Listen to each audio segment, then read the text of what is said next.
Man, what's happening? What's going on, family? Man, y'all, this is the inaugural TSC Unleashed, baby. We in the building, man. Thought I'd throw y'all a curveball in it. Don't worry. Don't worry.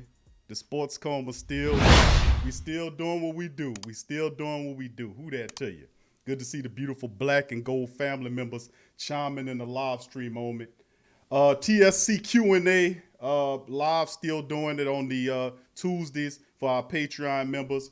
This is a new segment or a show that we're going to be bringing to you 30 or 40 minutes per day. We're going to be beta testing this thing. It's called TSC Unleashed, baby. TSC Unleashed. Now, remember, we kind of going back to our roots. We still going to have a lot of our channels and the Pelican post-game report, stuff that we do for the Pels and the LSU channel as well, Tough Tiger Talk. Who that to you, Jason? I see you, baby. Thank you for joining us in the stream here.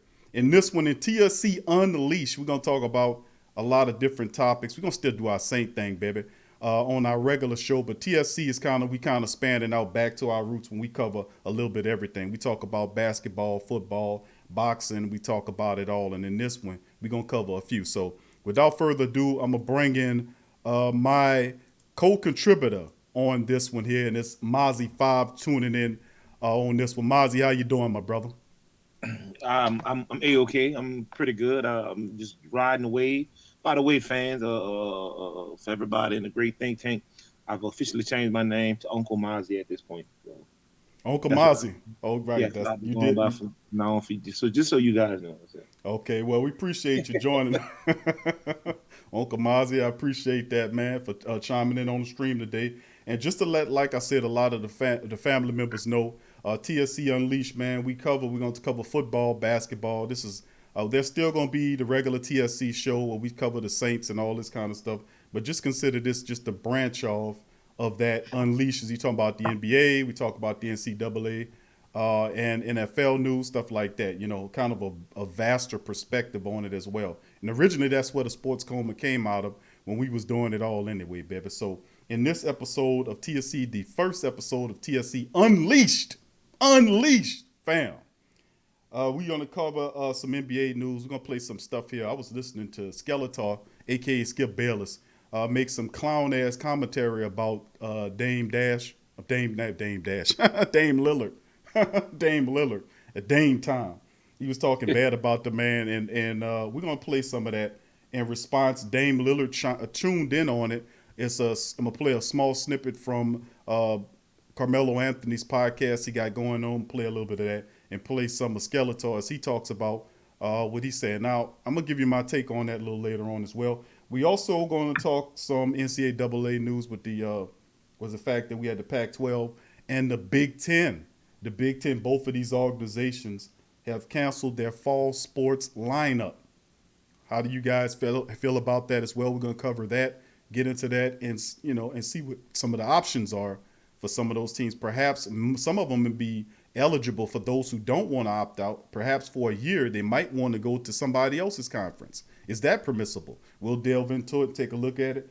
And also we'll talk about a little NFL news, is the Dallas Cowgirls. That's right, family. I just want to tell you what some of these people are saying. The Dallas Cowgirls are now saying that Clinton Dix, the safety, is saying that the Dallas Cowboys are ready to win a championship. They added Everson Griffin. They wasn't talking like that before, but now that they added Everson Griffin, they're saying we're gonna win a championship. So, hey, man, we're going to cover those news items today on this first episode of TSC Unleashed. So without further ado, we got Uncle Mozzie with us. We're going to get right into it.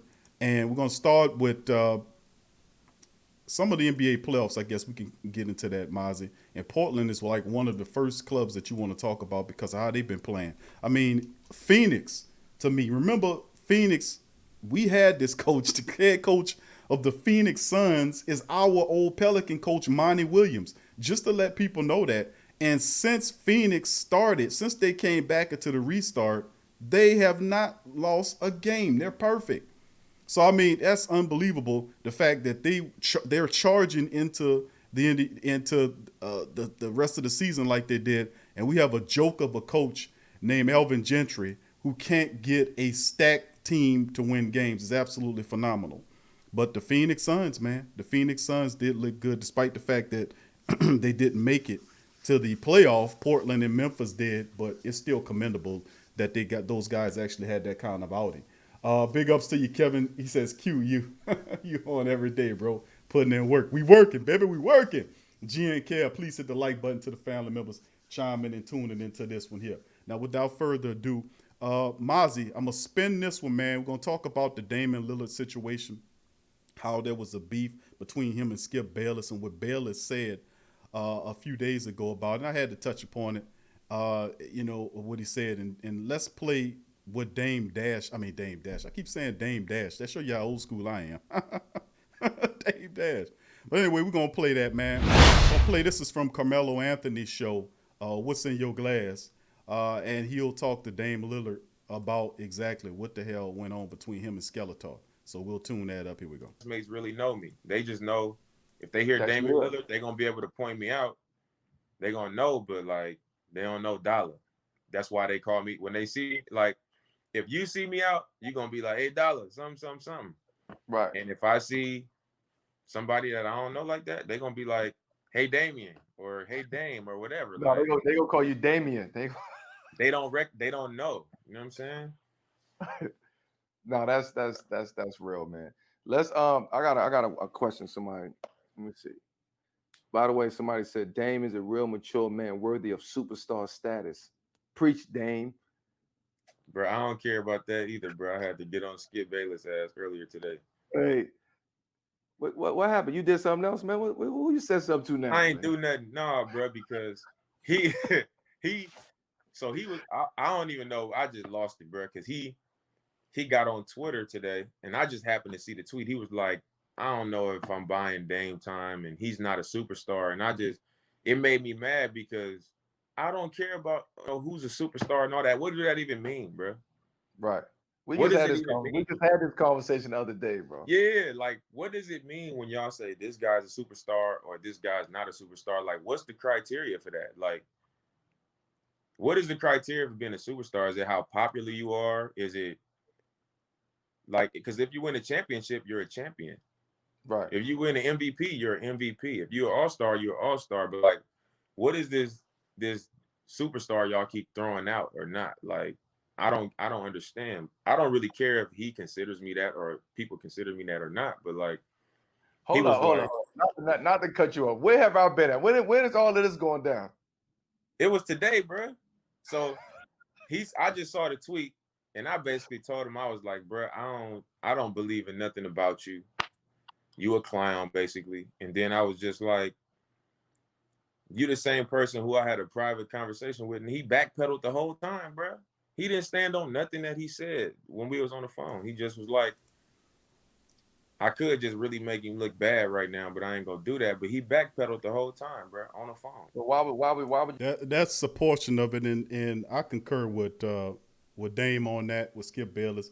Bayless been doing this type of stuff for years. He's been attacking LeBron James. He was attacking the KD. It's what these old Skeletor type reporters do over a period of time when they try to remain relevant. You know, they have to have that adversary that they speak to kind of bring their show, to make their show more valid.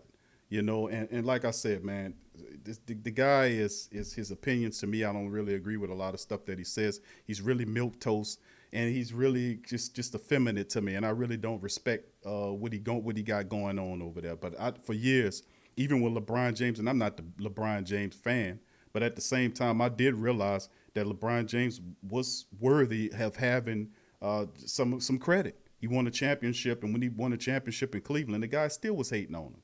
You know, and there was several different encounters with Kevin Durant. This stuff now with Dame Lillard, it's just you have to kind of stay relevant. You kind of create that friction. And he spoke to him. He said he backpedaled. Now let's go to what Skeletor had to say. This is what Skeletor had to say about what Dame just said about his stinking ass. Here you go. Okay, Shannon Sharp, this is going to take a few minutes because a lot has transpired between me and Damian Lillard that I would like to detail for you right now. And you feel free to chime in anytime that you like. This all started on the morning of May 27th when we were doing a show from home. We were still stuck at home. Right. And Damian had made some statements to our man Chris Haynes of Yahoo Sports that really hit me the wrong way and offended me. And as I recall, I think you were equally offended by those comments. Right.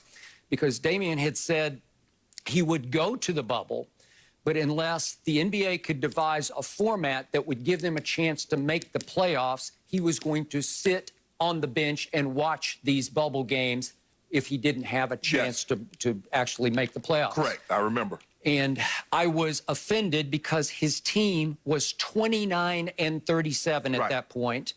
We were in the middle of a pandemic, and everyone in the sports business, including us sitting right here at this desk, and we were stuck at home at that point, we were all depending on the NBA to go to the bubble and try to save sports for us by showing us how they could bring sports back safely. Right. And by the way, they have achieved that. Right. And I think Damian is probably very happy that he went to the bubble and now has a chance to make the playoffs. Get to the point, Skeletor. But the point is that this also occurred to me as I spoke to you through my little camera in my little house up in my loft to you up in your palatial estate up in Bel Air. Damian Lillard has often spoken out like he's one of the leaders of the NBA. He sometimes speaks as if he's LeBron James. And LeBron is obviously the face of this league and has earned the right to be the face of this league. Right. And so I wondered out loud on TV to you, what exactly has Damian Lillard ever won to achieve this kind of stature in this league? Because seriously, he's won nothing. Right. He's a very good player, obviously. Highest he ever finished in the MVP race was 4th in 2018. Not bad, not all-time great, obviously. So he has won what? Well, LeBron's won 3 rings with 3 Finals MVPs, and Kevin Durant has won 2 rings with 2 Finals MVPs. Okay, let's stop for a second. Let me just chop up Skeletor for a second because this is stupid. First of all, this is another attempt by a ratchety old dried up ass reporter who's from the old media. Remember, the thing is now there's a new media that's moving the ball. Let's understand that there's an evolution of sorts that's happening across the world right now. Most people are not witnessing. Where you've seen a lot of the old tier reporters of yesteryear having to have to acquiesce or identify or see that there's a movement coming with the technology that's been introduced where people who usually be funneled through certain universities and organizations and then put on a certain platform, only they could be seen as sports pros. This is not the case anymore. We have unprecedented access to the athletes. We don't need any middlemen. We have unprecedented athletes to the reporters. So a lot of what we've seen from the past is disappearing. A lot of these people have this mentality. I'm saying that to say now is that it's this time, or this era of time that we're dealing in right now, that we have an opportunity to not only catch you, but also able to get your tail together real quick. And I've been recognizing the pattern with Skeletor Skip Bayless because he's done this with LeBron James. The same LeBron James that he's talking about won championships now. When LeBron James went to Miami, he was tearing them up. He was tearing it up. I don't like it. Then he came back to Cleveland. He won a championship. He was still tearing them up. He talks about KD and what KD doing, but he was still hating on KD when he made his move from OKC to Golden State. But then he uses them as a reference point in his argument against Dame Lillard. The 2 prior men you spoke about, you were doing the same thing to them with Dame Lillard. So, and the truth be told, he speaks about what has he done. Dame Lillard is in this league. He is a superstar. What does superstar mean? You heard what Dame Lillard say. He don't care about the superstar. What is the criteria for a superstar? A criteria for a superstar, Dame, is you're the face of your team. It's not just like you a star, but he's the face of his team. And there are stars and then there are superstars, which are stars above them. A superstar will be considered a LeBron James because they have a celebrity-like aura and they're successful at what they do. He's a guy that is consistently in the top 10 in scoring. He's a guy that's consistently in the All-Star games. You might not be in the MVP race just yet because he doesn't have a full team. This team this year looks pretty good. He dealt with a lot of stuff over time, but Lillard is considered a star in my opinion. Superstar, I don't know about that. He has to be able to conquer superstars to be the superstar manager. You have to be the superstar to become that level. He is a star right now. Superstar, I don't know about that. But who gives a damn about that anyway? You know? That's what I'm saying about Skip Skeletor-Bayless. Let's finish this out, then we'll come back to Mozzie 5 in a second. MVPs, but the last I checked, I don't know what Damian has won. And again, I was worked up and angry because our very lives were depending, our existence here on TV was dependent upon them going to the bubble. Well, Skip, I think I was disappointed because I voiced criticism also. I was like, well, you had an opportunity to put yourself in a better position. Now, the NBA says you're going to go down there and play 8 games. Win your games. Hopefully, you're going to get an opportunity to play Memphis. You can catch them. Okay. But to say you need to come up with a plan so we can get in, no, that's not how the NBA should be devised. Okay. So that's your opinion, country. Big country, that's your opinion. It just, that's enough on that, man. I just think that a lot of the stuff that we're currently seeing, we definitely need some context. We need context in the whole the thing. I appreciate the family members joining us. We're doing a little something different. TSC Unleashed. We're covering football, basketball, and several different topics within the summation of an hour program. I'm coming at you. We're still going to be doing the same stuff, not in this show, but we're just giving you a little different flavor. Remember, this was originally what the Sports Coma was supposed to be about, a collage of different talking points dealing with all the sports. And I just hope y'all guys just appreciate it. Thank you, Kevin. I appreciate you. Your support. John says, when has Skip ever played in the NBA? Who has Skip checked? How many points he has had scored? See, and that goes to show you how the old media people is, because they could sit back, and these crotchety old men could sit back and criticize the youngsters that's out there putting in work. But is it founded? You can criticize if it's constructive, but the superstar or star argument, that don't make any difference, man. You're just doing that for clout. You're doing that to stay valid, because right now, the truth be told, he has that show there. And that show, they paid him a lot of money to sit up there on Fox from ESPN. And a lot of people felt that they overspent on him to do it, and they haven't gotten a rating. So this is a ratings thing. So people hear this stuff about Skip Skeletor-Bayless and what he's saying. This is a ratings thing, man. So you have to you got to create a little friction. You know what I'm saying? You get that inflammatory thing going, so people can be able to pay attention and watch you again. Unfortunately, that's how it goes. So we got Mozzie 5 in the program. I guess we can have him to chime in here when you're ready, Mozzie. We'll let you chime in here. Can I go now? Are you good? We good now. Skip Skeletor-Bayless is finished talking. What's your talking? Let's hear what you got to say about what we just heard. Bro, I'm not going. I'm a big fan of Undisputed. I'm a really big fan of Skip. So I can't agree all the way with him, but this is what I will share with you in regards to Dame Dollar. I look at the last 3 games, and that would be against Philadelphia, Dallas, and Brooklyn, if I'm not mistaken. We got 51, 61, 42 respectively. I love that. He's the first player to ever do that. 3 times back-to-back games, had 40-plus games. I mean, the accolades are tremendous. We got 13 for 22 against yesterday, including that unbelievable launch from the logo, about 35-foot three-pointer. We got 17 for 32 against Dallas, 16 for 28 against Philadelphia. So this means what?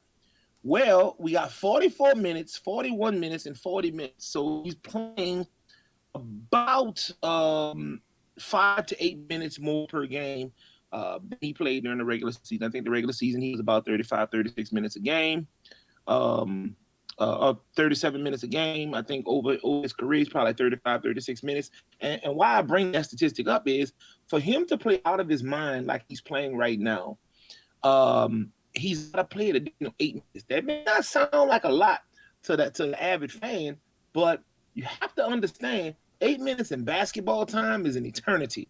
So when we look at these unbelievable prolific games that he's having, I've gotta attribute some of that to the extended gameplay that he's been experiencing over the last 3 games for sure. In the bubble, he's been tremendous. He's been lights out. I mean, we had a slip up or 2, but other than that, he's been fairly good. I think this is where I'm at with it, Q, and I'm sure some of the Sports Coma fam could at least adhere to my point. How long can somebody that's 30 years old in his prime, but coming up to the end of that prime, how can a 30-year-old shooting guard, right, sustain a 82-game season, right? This is what we're going to be talking about moving forward.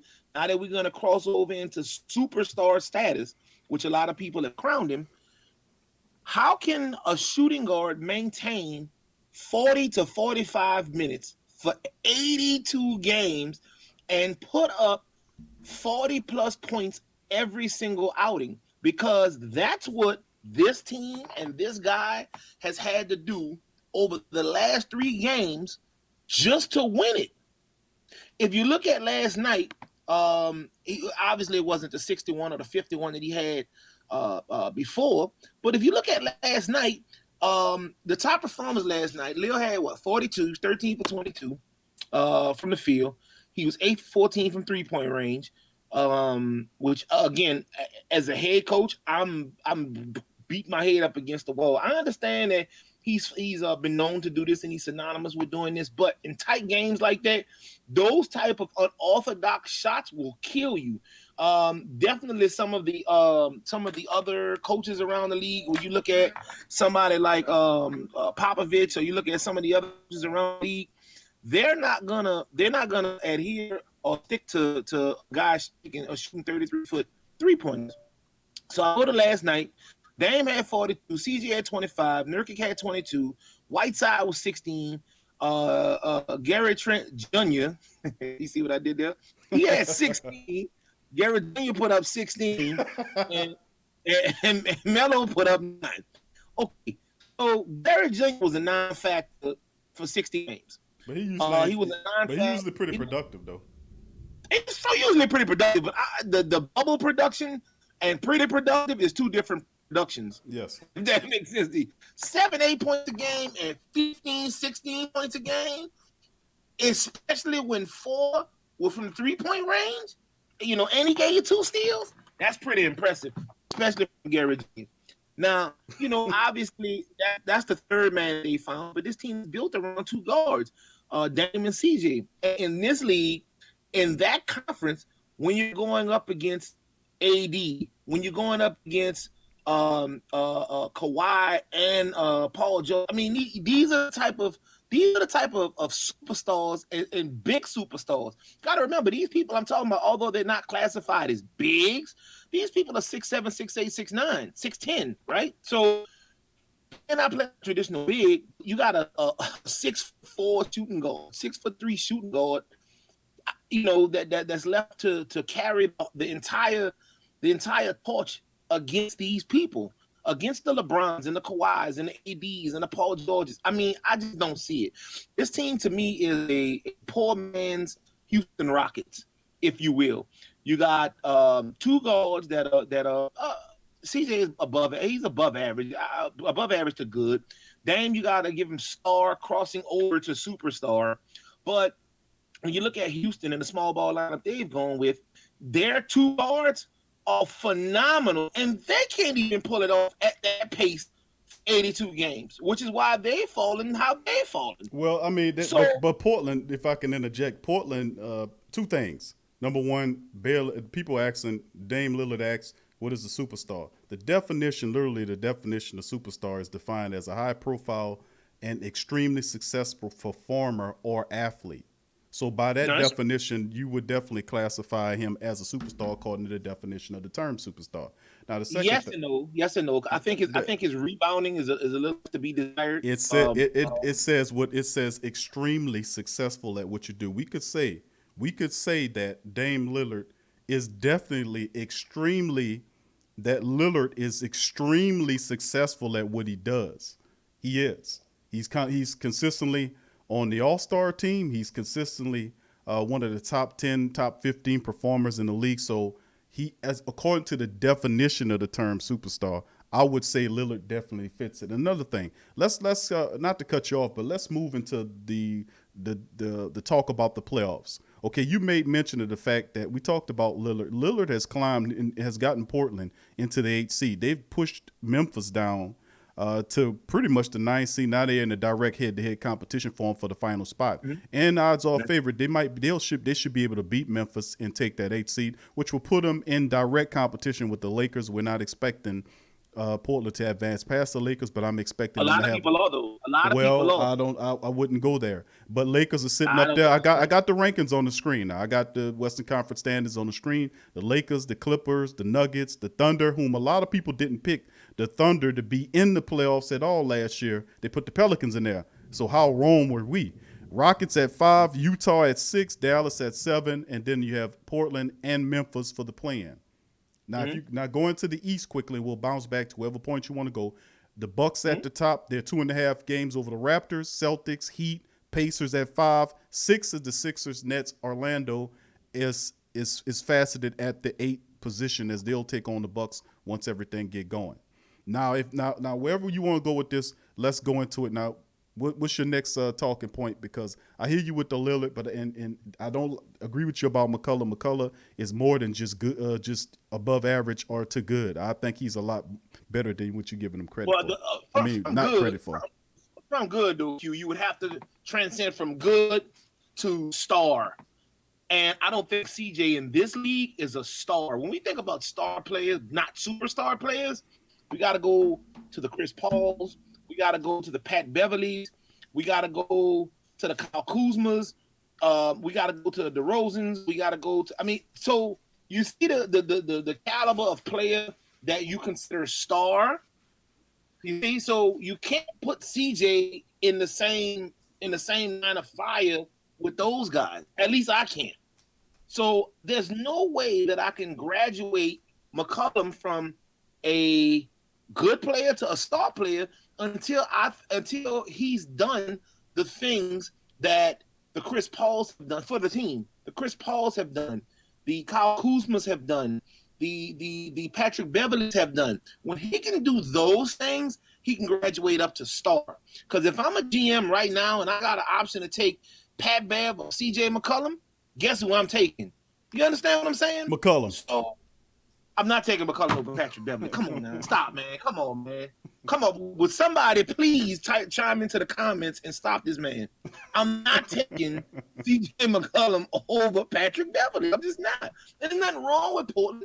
They're just, in my opinion, they're just a piece away from being able to assert themselves he got really close. I think what tarnishes his reputation as a superstar is the fact that he got to the Western Conference Finals and nobody knew he was even there.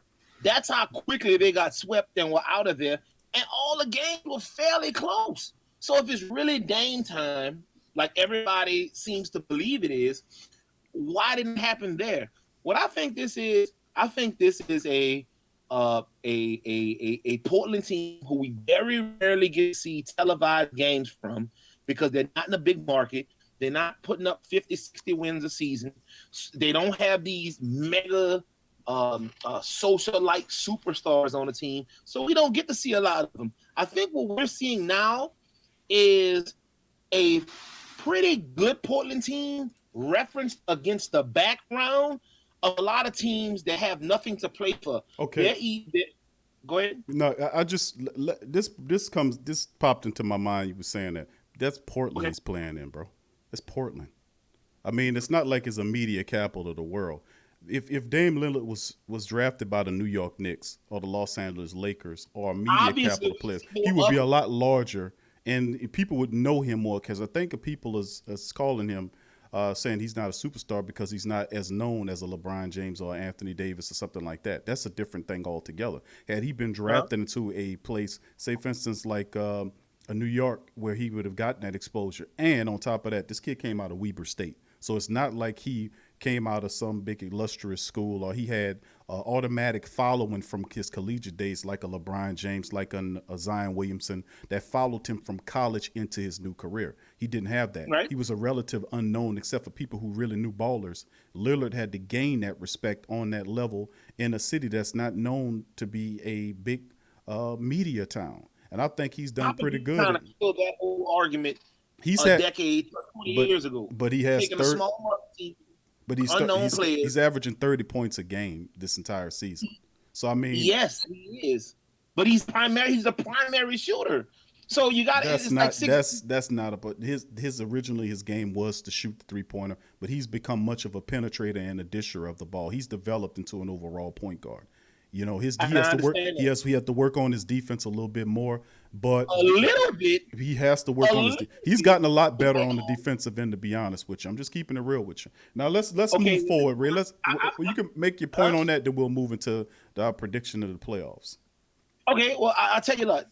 Long story short, from what I said, anytime you score 61, 51, and 42, needed every single ounce of those points to win the game. The game was still winnable by the other team. That sends off red flags for me. So I'm not going to discredit Dame, and he's definitely not a superstar. I agree with you on that. You agree with Star. I'm inclined to think Star maybe, but he's gonna have to get to the playoffs. He still got to beat Memphis twice, and he's got to at least scratch the Lakers. I don't think they'll win, but if they get swept, then obviously he's gonna get slapped back down to just being a very good player, in my opinion. So I know everybody takes account of the ultra high point performances over the last 3 games, and all that's fantastic. This is nothing that Allen Iverson hadn't done for 10 years out in Philadelphia, and we still raked him over the coals. Said he shot too much. He was a ball hog. He was a clicker. He took unorthodox shots. And I mean, you know, it's the same scenario. You understand what I'm saying? He took a lot of criticism, and I think Lillard has got to stop playing emotionally based on what's going on outside of the bubble, because that's not championship basketball. Leadership basketball is saying, hey, I understand everything is on me. I don't even really need you guys to contribute from a scoring aspect so much. We got to step up this defense. I don't care if that means we got to take on an extra practice or two, or we just got to have that situation, or the coach, you know, I got to have a conversation with the coaching and say, hey, man, we got to try to figure something out, because I can't go out and put up 50 points a night. I just can't. And if I don't, that's why we were at barely 30 wins going into the bubble. Okay, well, that's we'll just have to leave it at that 5. Let's move into the playoff prediction. Some early playoff prediction right here. Of course, let's start with the play-in series between the Portland Trail Blazers and Memphis. Who wins that? And then we'll move into the overall count who we think will get to the big dance. I think Portland wins that series simply because of their experience.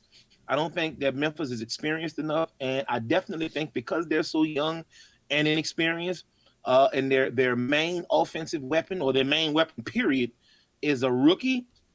I don't know if he'd be able to wrap his mind around, you know, a week and a half ago, we were comfortably the number 8 seed. We were destined to make the playoffs. All we had to do was come here and win 50% of our games, and none of this would have ever taken place. They didn't do that. Now they're coming up against a red-hot Portland team that has this guy playing super PO'd, and they've got to go and play this Memphis team that's probably looking like a deer trapped headlights at this point. Yes. I mean, but what you expect? Now, Ja Morant is an excellent young point guard, but he is still a rookie. And he is the guy that they've given the keys to the bus in Memphis, and he just doesn't know. So this will be a learning experience, but pretty good for your first time out. A rookie, you've taken the Memphis Grizzlies into the playoffs, a playoff-style scenario with Portland. And we'll see what happens. But Portland definitely has the insight right here. Okay, moving into the Western Conference, what does the Western Conference Finals look like to you? Western Conference Finals, I'm going to go ahead and do the early prediction. I'm going to go ahead and say the way the Denver Nuggets are playing with all their starters on the floor, I like Denver and the Lakers. But Denver's lost their last 3 games. You still like them? Yeah, I like them. And here's why. I like them because they understood when they lost the first game that it was almost mathematically impossible to catch the Clippers. Things kind of stopped mattering to them. And you'll come across there. It's like, okay, I can't seed any higher. I can't seed any lower. So what are we doing here? I mean, they had 46 wins, 47 wins. I think the Clippers are at 48. They got 1 game or so to go. So even sliding off the last 3, once they lost that first game, I think they were like, well, wait a minute, come on now. There's no way we could seed higher. There's no way we could seed lower. So I think that the foot taken off the throttle. But going forward, I think the Clippers are really, really banged up. I don't see a scenario at all where the Clippers make all the way to the final. Kawhi is going to drop off when he has to consistently play night in and night out, like the playoffs demand at that level of basketball, playing against that level of competition. Those arthritic knees, a lot of those little ailments that Kawhi normally hides behind when he played for other teams. I don't think he has to be the main catalyst to get around the Lakers. This isn't Toronto last year that just simply had to beat Memphis. Okay, the Clippers have so much competition, whether you're looking at Luka at Dallas, whether you're looking that's the things that we got, because that's I was going to ask you your dark horse team after you get through with the Lakers. So you're first, let me get this straight. Your number one team is the Lakers, and you have them against Denver in the Western Conference Finals. Is that correct? In the Western Conference Finals, correct. Okay, give me a dark horse. Who's your dark horse club to bust that up? Dark horse team, I gotta go with Luka, man. I love Luka, man. Absolutely. He ball out. Yeah, I love Luka. right. I think that plays because the NBA is some kind of way gonna get Luka Doncic. I'm just saying. Luka Doncic is a monster. Luka is a dude. beast. Right. So we're gonna see how that goes. But let's move to the Eastern Conference. Not to cut you off, but I'm trying to keep it kind of interesting. I got you, because I have a tendency to go off about these things. No, So, you're passionate, bro. So I mean, it's more than fine. But I know I'm getting roasted right now. I can't see, but I know I'm getting roasted right now. Oh yeah, the great Saint Think Tank tearing your ass up right now, man. They tearing you up. All right, let's that. But I love it. I love the thought here. But let's move to the Eastern Conference Finals. We got the Bucks at the top. They're 2.5 games ahead of Toronto. Then it's Boston, Miami. The Pacers are interesting. Then you have the Sixers, the Nets, and the Magic, who kind of won that deal. Who are your top two teams to make the Eastern Conference Finals? And who's a dark horse? Eastern Conference. Top two teams, hands down, Milwaukee and Toronto. But if Boston did make it, I wouldn't be shocked. I think Orlando, Brooklyn, although Brooklyn has played really, really well over the last couple of games, and they're super banged up, and they just got a whole lot of stuff going on in Brooklyn that I wouldn't want any parts of at all. I think that my dark horse team, I'd have to go with Boston. Okay. Miami, not so much. Philly, if they had Simmons, I'd probably go with them. But since they don't have Simmons, he is hurt. I gotta go with Boston. I gotta go with Boston. I don't have another choice. I'd like to say something else, but when you look at Boston at a 48-24 record, they're just as good as the Clippers in the Western Conference. Okay. From a record standpoint. Yeah, that's true. That's true.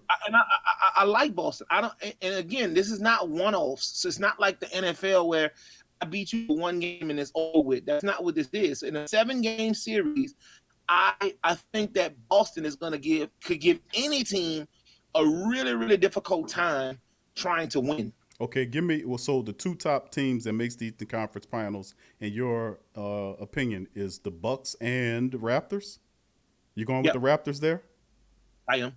Okay. All right. Okay. So, now we have our 4. We got the Bucks and the Raptors in the East, and we have the Lakers and the Nuggets in the West. Okay, let's go with the East first. Bucks, Raptors, who wins it to go to the finals?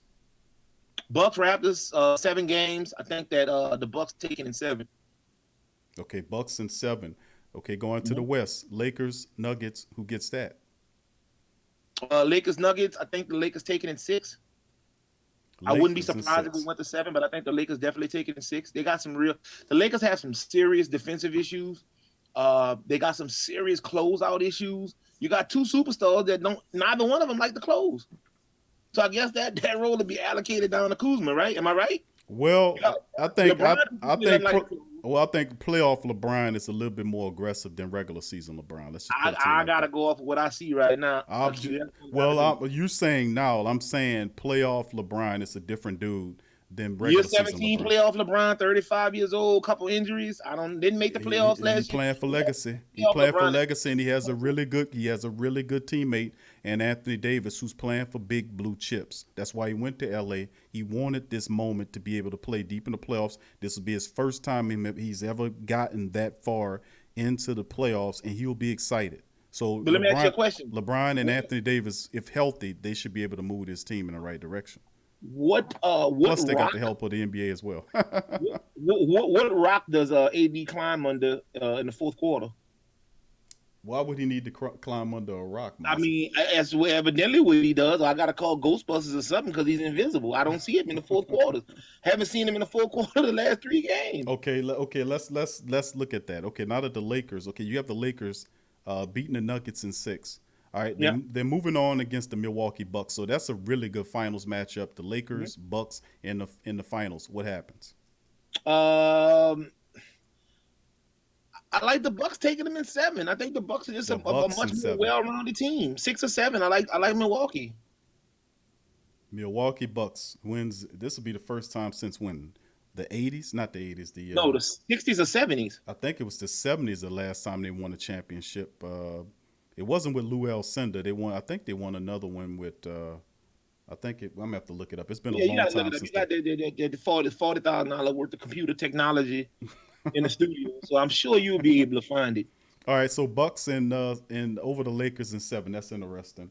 And you Bucks over the Lakers in 7. And the only reason I say that is because I'm a little skeptical on who's going to close out. That's the thing. If I had 100% of surety, who the Lakers could use to close out, unless if Kuzma steps up, I might be wrong. I mean, you saw what he did the other night. Lights out, 3-point, and LeBron even made mention to it. LeBron himself, even in the post-game conference, what did he say? Did you remember what he said? That's what you need to pull up. He said that if they plan on winning, that they're going to need that kind of output from Kyle Kuzma, where he's the 3rd best player on the team consistently, hands down. AKA, I can't close. AD scared to death. So we're going to need you to come in the last 5 minutes of the fourth quarter and be our offensive firepower. Please. Because I don't know what I'm doing, evidently, because I'm 3-6 in the finals. I didn't make the playoffs last year. And AD only had 1 playoffs appearance where he actually did beat Portland, swept Portland, and then went to Golden State. Took a game in Golden State and couldn't do anything else because he was ready to check out because he's scared to death too and can't make up his own mind without Big Daddy LeBron. That's a lot, man. That's a lot. It is. So if Daddy's having a good game, then everything's good. But if Daddy is mad, that's LeBron. LeBron is the point forward on that team. Everything. Point forward. It all goes through LeBron. You know that. So absolutely. Come on, we all know that too. All right, let's move on to the next topic. We got Uncle Mozzie on the line, family chiming in on TSC Unleashed. This is, of course, that's what our soundbite sound like. That's the dog because he off the leash. He off the leash. All right, we got thank the family members for joining us on the Sports Coma Unleashed show. This is a show where we do talk about a little bit of everything, and this is originally what the Sports Coma was about until we niched it down into different channels. We'll still be doing our regular customary stuff. This is just something extra we throwing at you guys, and I hope you guys enjoy it. Okay, moving forward, let's talk about the NCAA, man. We got some interesting stuff to talk about dealing with the NCAA as we trans over to the football side of things. We have the Pac-12 and the Big Ten foregoing all sports in the fall. So what's interesting about this is, of course, the SEC will do an all-SEC schedule, a 10-game SEC schedule to the core. Several other college football conferences have decided to play football as well. Several haven't. The Pac-12 and also the Big Ten are among those who are not going to play football in the fall, and there's no word on the ACC as of yet, but I'm anticipating ACC will play football because of Clemson. They shut it down. Clemson, who has a lot of people picking Clemson to be in the national championship this upcoming season, could be knocked out of there. So we'll make it a lot easier for the LSU Tigers to move ahead. So going into it, Mozzie, let's look at this thing in a unique fashion here. Mm-hmm. Let's think about it like this. You have Ohio State. You have guys like that. And Ohio State is a team that's looking to contend for a national championship this year. With their conference being knocked out, I remember hearing talk about potential teams having the ability, if a team wants to still play and the conference is stopping them, Isn't it a clause there where the team can then opt to play in another conference for 1 year until football is then restored? Um, that I don't know about. I don't know if they'll be. You can cross over, obviously, because we've seen teams do that before. You can cross over from different divisions, obviously, but I don't know if they'll have the time. But under mitigating circumstances, maybe so, because they've already done scheduling. You're bringing someone else in, and generally speaking, this doesn't happen all the time, but generally speaking, for instance, if you a Big Ten team, like where would they go? Would they go to the SEC, or would they just go to the next available qualifying conference? How would that look? Because you got to realize even the schools that have already committed have only committed based on a conference only schedule, right? So when you, I guess, bend that rule and allow someone from outside the conference to join your conference, what does that look like? What does it look like when that person like Ohio State comes in and then they leave out again? The Big Ten by far is the biggest conference been hit by this because they've always got contenders somewhere in the hunt. Same as the SEC. They've taken away every bowl game except for the FBS championship. So it's like, okay, a lot of these smaller schools, even though these ridiculous bowls that we like, the Sausage Bowl, the Canal Street Bowl, the Airbnb Bowl, and all these ridiculous bowls, a lot of those smaller schools depend on the money they get and generate from those bowl game appearances to fund scholarships, to fund those athletic departments. I don't care what anybody says. Football is the number one money maker for a lot of these schools, especially the smaller ones. You pack out 100,000 people in a stadium, 7-week season, and charge them $30 for a beer and $40 the park. That's gonna start hurting somewhere. You understand what I'm saying? Yeah. So, not to mention the morality of the players that are playing. Okay, you got a spring schedule, but I'm a kid. I just committed to a school to play from high school season because I did have a good high school season. That was pre-COVID, obviously. I committed to a school. I want to go and play, and now this school is not allowing me to play. So what does that do for eligibility? What does that do as far, I'm responsible for keeping my own conditioning up? What does that look like for some of the seniors? How is some of the seniors that are on a bubble? How does that affect my draft status? What does that do? How does that affect me as a person? I'm a kid. Can I hang on long enough to stay in shape for the spring? Am I going to get bored and toss it aside and try to pursue maybe another career? Maybe am I going to focus more on education and scholastics? I'm like, well, my chances of making it to the league are already slim, but because of this, they're making it almost nil for me to get to the league. So, I mean, this is so far reaching. And, I mean, it's going to be very interesting. We're going to have to see how it unfolds. I could honestly say if one or two more super qualifying conferences joins in to the cancellation thing, I think that the NCAA president will be more inclined to cancel it for everybody, and I think he'll take it out. He'll take the power out of the individual schools and individual conferences. It's like he came out yesterday and last night rather, and he kind of blew up the bowl games. Well, I mean, right now, the Big 12, Commissioner Bob Bowlesby, we got him on the screen, right? The article. The Big 12 is moving ahead with their program. So the Big 10, Pac-12 says no football. Big 12 says yes. And they're going to play a non-conference game schedule moving ahead. So a lot of them deciding not to. Some are saying we're going to play. That's not really a surprise. People are still waiting to see what the ACC is going to do. We expecting that a word on that before next Friday, to be quite honest with you. So who we got on the line with us is Uncle Mozzie's chiming in, who usually is our LSU football contributor on the Tough Tiger Talk scenario on the Tough Tiger Talk channel.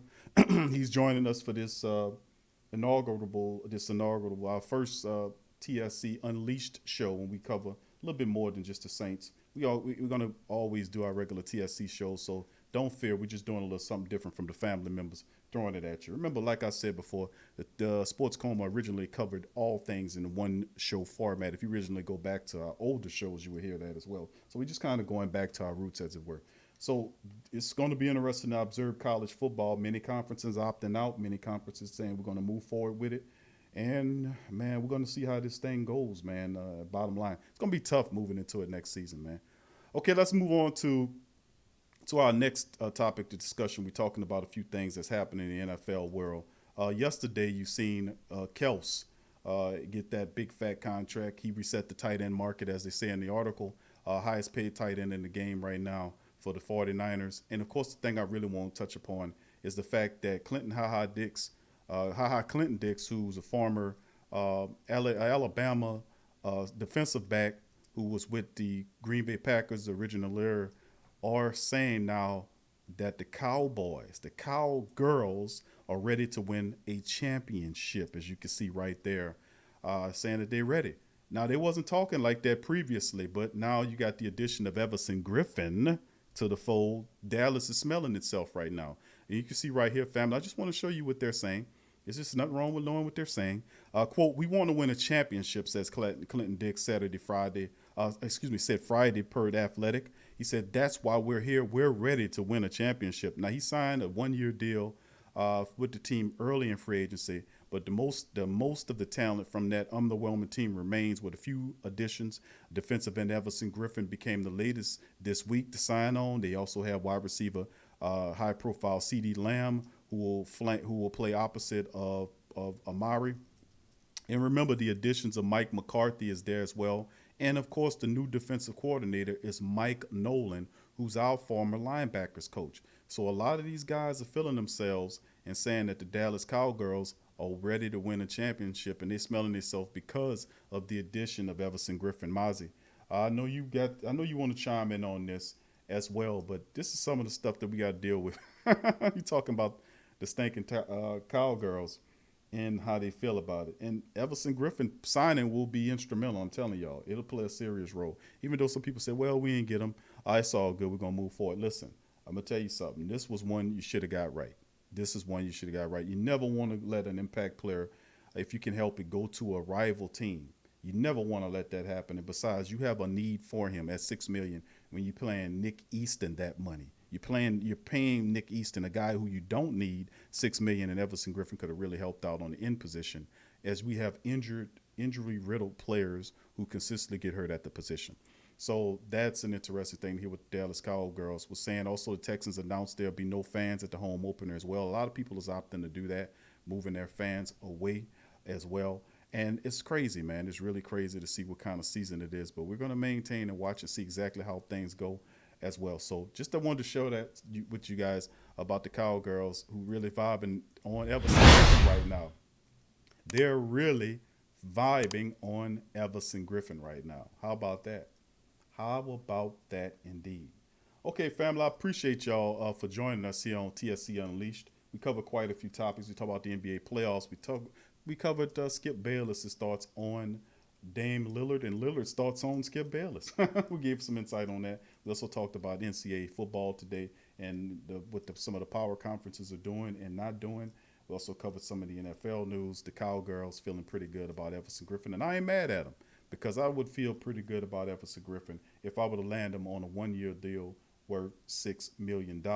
So I like to thank everybody who showed support for the stream today. Remember, we're still gonna be doing our regular TSC show. This is just an extra add-on show called Unleashed, when we go outside of St. Talk football, all to the other stuff in the sports world as well. So I want to give a shout out to Jason King, GM Kev in the building, Ramsey as well. Ramsey says, QC, you increasing your ceiling, bro. That's good. I said the other day on your show that I wish the Pelicans would have kept Monty Williams. No doubt about it. He played really well.